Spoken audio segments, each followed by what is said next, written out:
Well, welcome to this episode of Café con Letras, where we aim to provide biblical answers for the block. And today we wanted to address a question that honestly we see a lot of misunderstanding about here in our context in the Bronx. It's essentially this question: what is the main message of the Bible? You know, one of the things I like to do as a pastor is every once in a while go on a college campus very near here where I live. And often as I walk around that campus, it's Lehman College, and I'll sometimes just go up to a student and ask them, hey, what do you think is the main message of the Bible? I'm a local pastor here. I just want to get an idea of what people think. And most people are willing to talk with me. They'll usually say something to the effect that they think the main message of the Bible is that people should be nice to one another, try to be a good person, and to love each other, or just generally do good things to other people, get along with other people. They think that that's the main message, the main goal, the main teaching of what the Bible is about. Some other people view the Bible as really a book that is used as a way of oppressing others, or a book that is unreliable because it's been redacted or it's been changed over time. But really, there's so much of missing what the actual main message of the Bible. And so we wanted to think about what is the heart, the main message of the Bible is aiming at. And I think when we look at what the scriptures are aiming at and what the Bible is aiming at, Jesus said that when you look at all of the scriptures, they are really pointing and find their ultimate sort of completion in Him. See, the Bible is really a book, not of rules, not a book, it has rules, but it's not a book simply of, how to and what to obey. It's really a book about what God began to do in human history to redeem, to set free, to rescue humanity from the evil and the problem that we find ourselves in due to sin.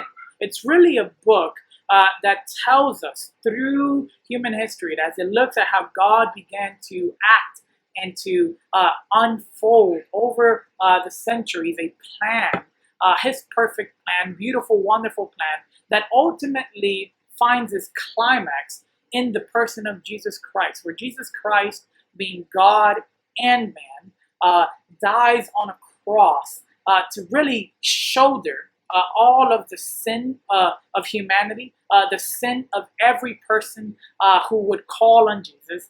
And He was in that actually acting like a substitute, dying in the place of those of us who deserve, really all of humanity, who deserve the judgment of God, God's wrath. And on the basis of that, God makes an invitation to anyone who would repent of their sins and believe that they can be forgiven and reconciled back to God who created everything. See, the Bible is really about what God began to do in human history to rescue anyone who would repent of their sins and believe in Jesus Christ. It's really a book that unpacks for us who God is and His plan for saving us. And so today, as you think about, man, what's the Bible really about?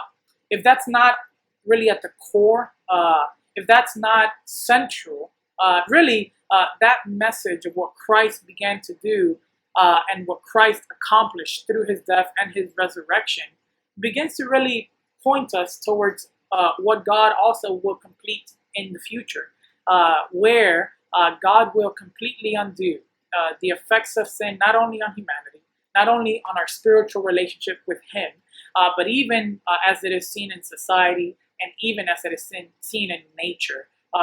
Everything will be brought under the rule of Jesus and the rule of God, and God will restore peace holistically to this broken world. That's the main message of the Bible, and it all is centered on the person and the work of Jesus Christ. And so when you ask, hey, what's the Bible about? Is it just teaching me how to be a good person? Not really, though it does teach you that. Is it a book of rules to try and live a religious life and get me on God's side? Not really. It's about how God came to pursue those of us that were His enemies, to forgive us and to make us His own people. I hope that this has been helpful. Go ahead and comment below if you have any questions that you want us to address or to deal with. And as always, please subscribe and share if you found this helpful. Thank you for tuning in to this episode of Café con Letras.